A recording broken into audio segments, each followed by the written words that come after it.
kenapa UN itu dihapuskan atau diganti dengan AKM.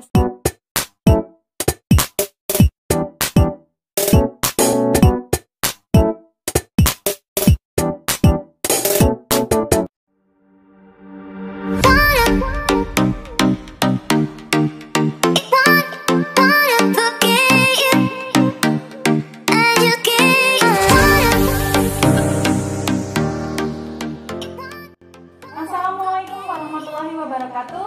Halo teman-teman SD ASC Karanganyar dan penonton setia SD ASC TV. Kembali lagi bersama kami ASC Podcast, sharing and inspiring, berbagi cerita dan inspirasi.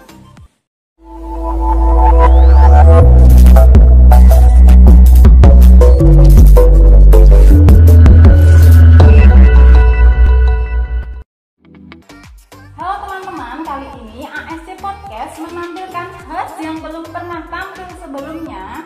Tapi saya yakin teman-teman sudah pernah melihat, sudah pernah mengenal, yaitu your beloved teacher, Miss Leni. Di sini Miss Leni tidak sendiri, karena di sebelah Miss Leni sudah ada seseorang narasumber yang teman-teman insya Allah juga sudah tahu, yaitu Miss Lia.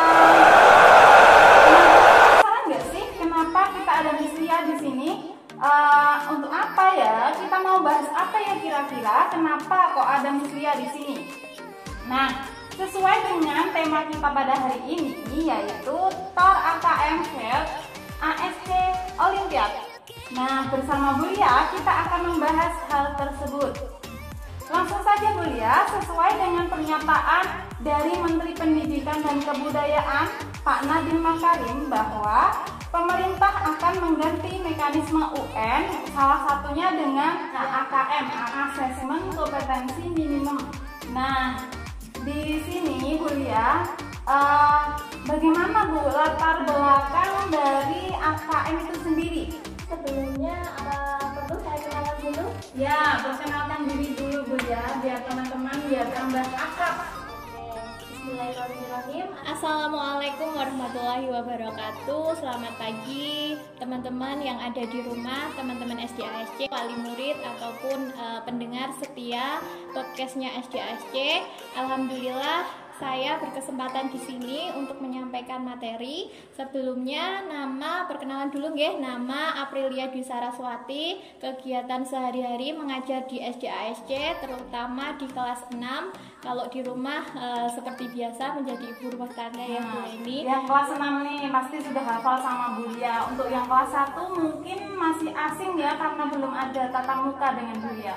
Oke, langsung saja ya Bu Leni, kita berbicara tentang pergantian ujian nasional menjadi AKM. Ya, kenapa ujian nasional itu dihapuskan dan diganti dengan AKM? AKM tadi Asesmen Kompetensi Minimum.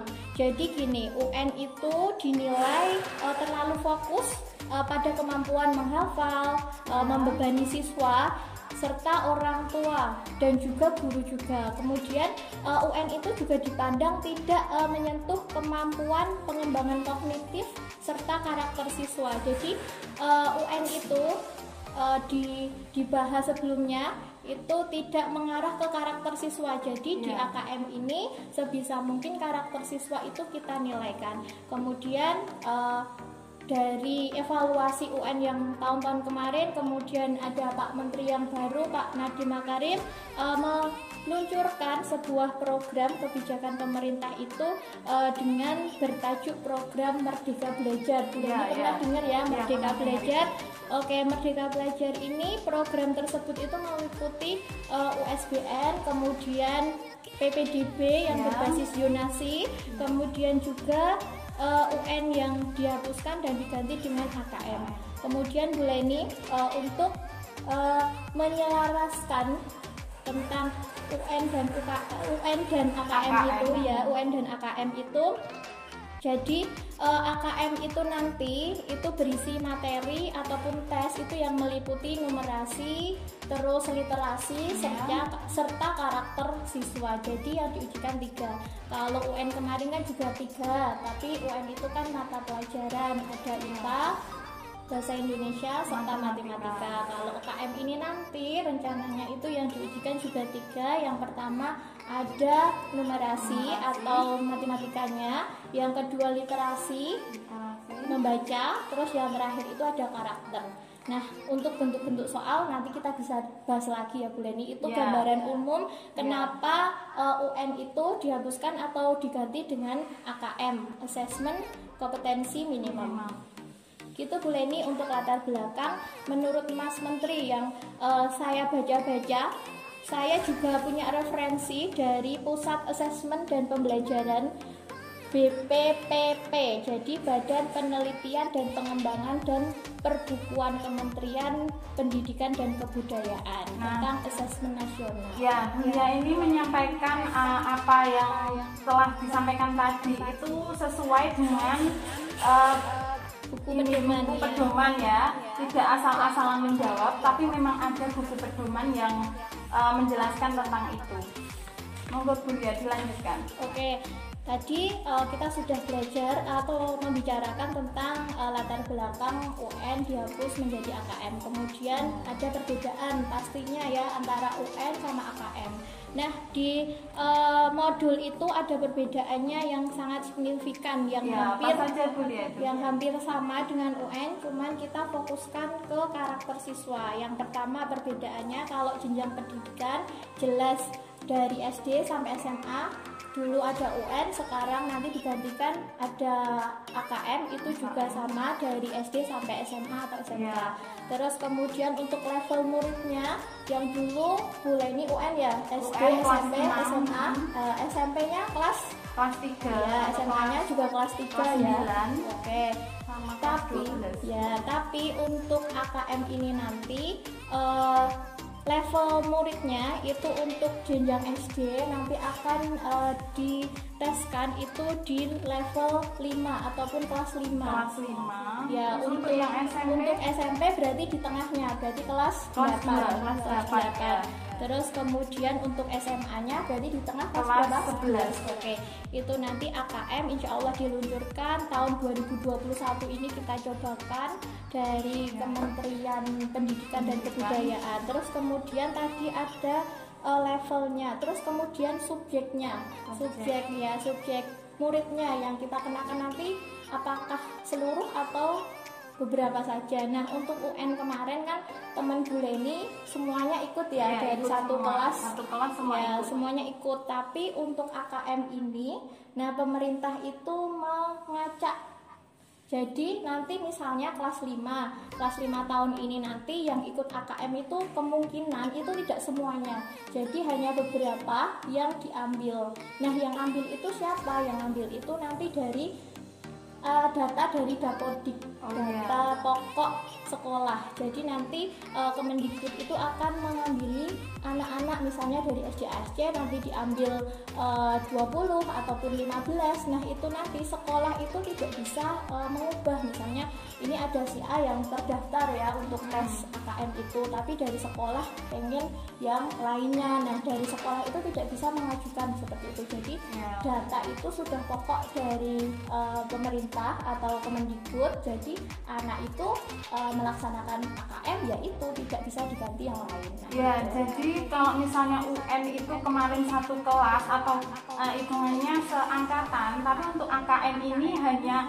orang-orang atau siswa yang terpilih yang dari Dikbud itu aja gitu ya. Iya, dari dalam data ini juga disebutkan seperti itu. Terus kemudian untuk tingkat soalnya ya, kita juga bahas tingkat soalnya untuk AKM dan UN. Kalau UN kemarin Bu Leni pasti pernah merasakan.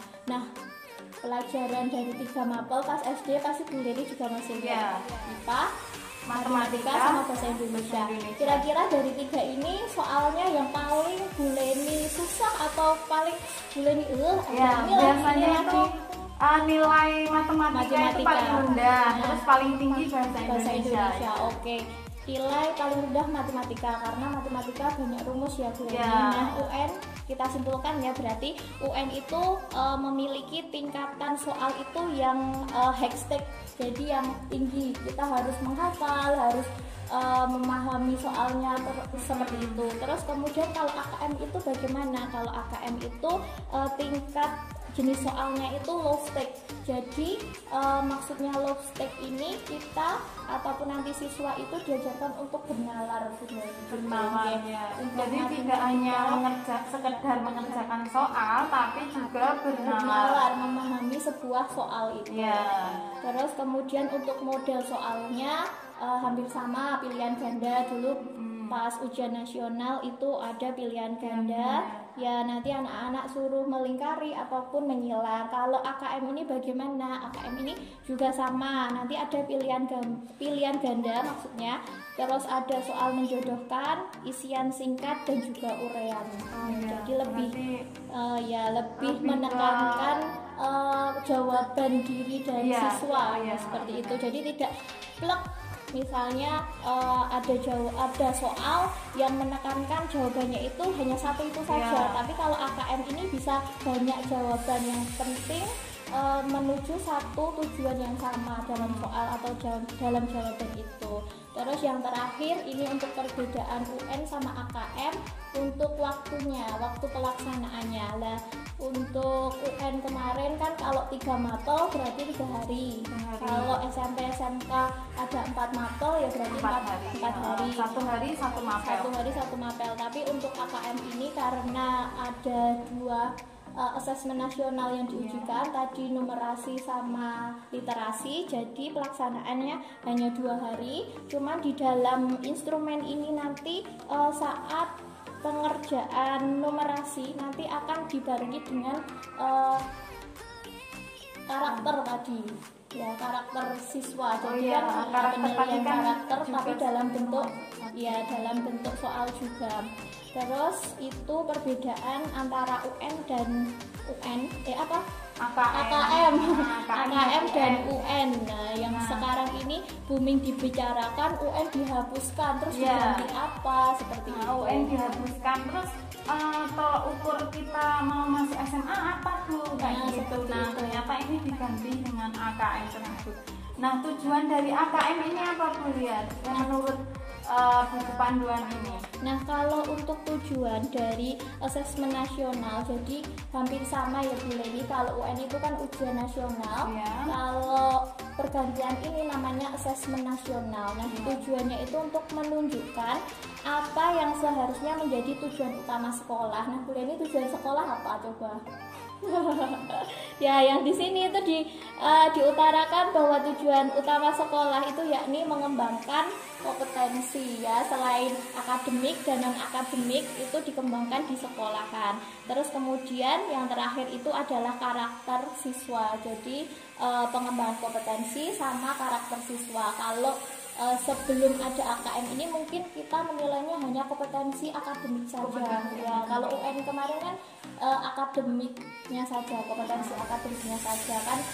Siswa diberi tes ujian nasional itu, kemudian dinilai hasilnya itu ya untuk patokan dia lulus atau tidaknya seperti itu. Padahal bisa jadi itu karena kebetulan benar atau kebetulan ngawur dan benar. Soalnya kan kalau ujian nasional kan juga menggunakan penilaian yang berbasis komputer. Iya, berarti tidak kan tahu kita karakter siswa juga kan dari itu, karena juga itu hanya pilihan ganda dan tidak ada yang isei untuk menilai karakter tersebut. Ya, betul sekali. Terus kemudian Bu Leni, ini kan kemarin itu saya membaca sebuah artikel itu menginformasikan atau dituliskan itu seperti ini.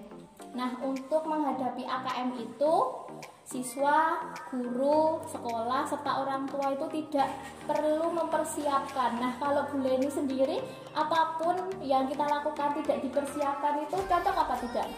Ya, nggak cocok sih, karena kita harus persiapan. Orang kita mau take video pembelajaran aja butuh persiapan. Betul sekali. Bu Leni suka daki, pasti persiapan. Nah, dari artikel itu saat saya baca, saya kurang setuju dengan itu. Nah, Di sini kami SDASC juga akan meluncurkan program itu ya Bu Leni, AKM-nya. Untuk menghadapi itu pasti kita persiapkan dari sekarang karena ini sebelumnya juga belum ada AKM. Ya, karena ini 2021 ini bulan Januari ya, udah bulan Januari.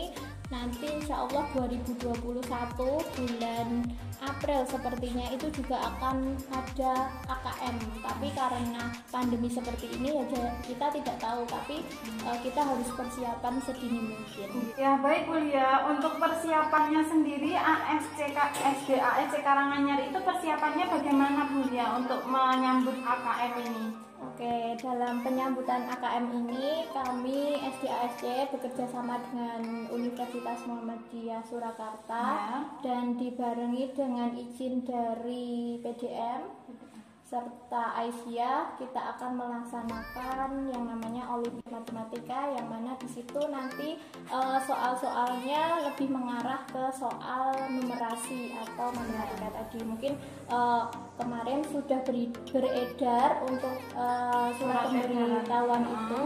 Nah, kami ataupun saya sendiri selaku panitia dalam acara tersebut itu mengajak atau menghimbau kepada orang tua agar bisa mendaftarkan anaknya. Jangan takut ya Bu Leni, jangan takut. Ini bentuknya bukan lomba atau bagaimana Bu ini ASC Olimpiade ini? Ya, sebelum mengarah itu tadi itu ya, jangan takut. Kalau matematika itu pasti banyak orang menganggapan atau beranggap itu susah dan sebagainya, sulit dan lain-lain. Nah, saya sendiri juga begitu. Ya, karena matematika itu sebagai ratunya dari segala ilmu ternyata Bu Leni.